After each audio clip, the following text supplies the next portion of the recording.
Guys, nandito na naman tayo sa another vlog natin ngayong araw. Ngayong araw, papakita ko naman kasi may nag-request nung nakarang araw doon sa ating mga comment section na ipakita daw natin yung lugar ng Lacson or yung lagoon dito sa Bacolod. So, papakita natin sa inyo guys, no? Tara!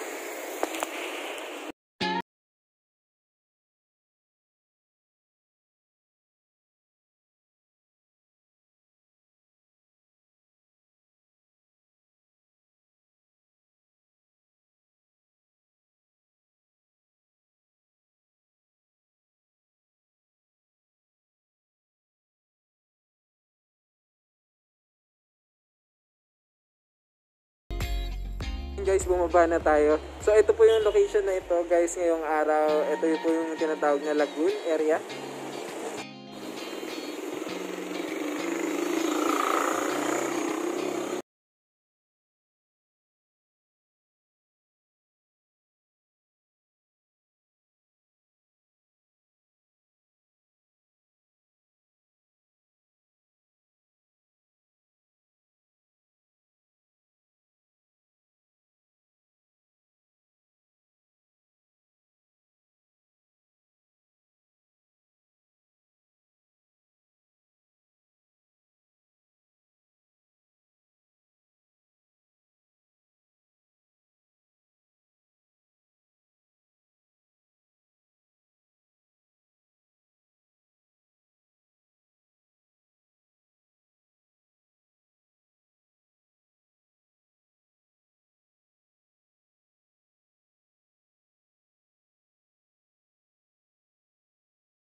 Guys, mga coffee shop yung nagbibenta ng mga milk tea, fries, nachos.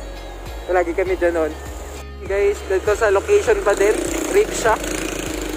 Kasi na, sasakyan. So, ito yung Rib Shack guys. Venue Suites guys. Ewan ko, parang sarado siya ngayon.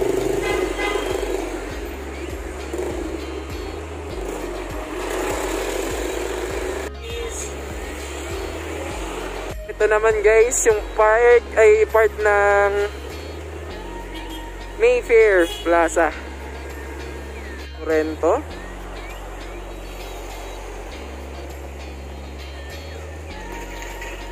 At sa harapan niya guys, nandyan din yung yung isang part ng bongbongs. Dito kayo pwedeng bumili ng mga pampasalubong nyo.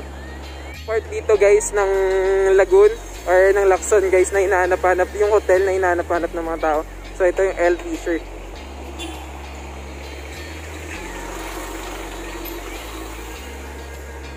Meron din siya part sa kabila, Ecotel. Kung nakita mo na yung L Fisher guys, dito sa side na ito ng Lacson, meron ka pang isang hahanapin dito guys, kung hindi yung Kalea.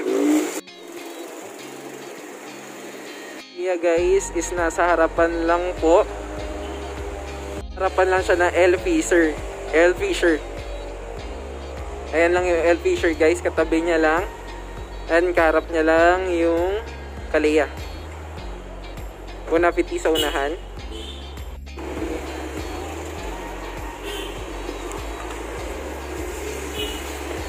Taga dito kayo sa Bacolod, Shawarma Nicolas pa yan dyan.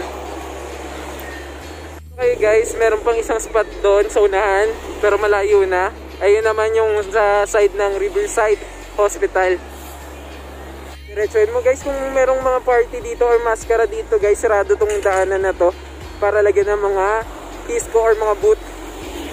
So guys, ito yung Starbucks ng Bacolod. Ito yung Starbucks guys. So dito sa kilid naman, meron pa din tayo makikita dyan. Ito naman yung The Palms. Naman guys yung The Palms. So unahan lang siya ng Starbucks.